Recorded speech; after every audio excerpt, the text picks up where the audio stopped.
Hello সবাইকে, আশা করি আপনারা সবাই ভালো আছেন। আজকে দেখাবো বাসায় বসে কিভাবে আপনারা অক্টোপাস ফ্রাই করবেন।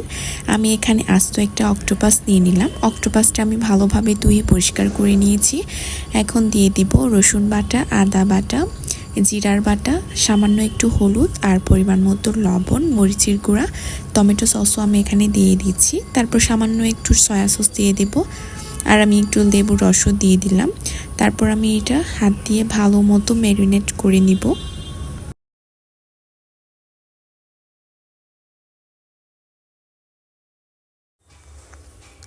এই তো ম্যারিনেট করা প্রায় হয়ে গেছে। আমি এখন এটা আধ ঘন্টার জন্য রেস্টে রেখে দিব।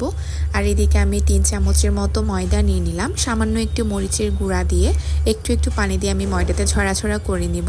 ময়দাতে ছড়াছড়া হয়ে গেলে আমি সামান্য একটু পানি নিয়ে নিলাম। তারপর আমি অক্টোপাসটা ময়দার পানিতে চুবিয়ে ছড়া ময়দার মধ্যে ভালো মতো মিক্স করে আমি এখন গরম তেলে এটা ভেজে নিয়েছি।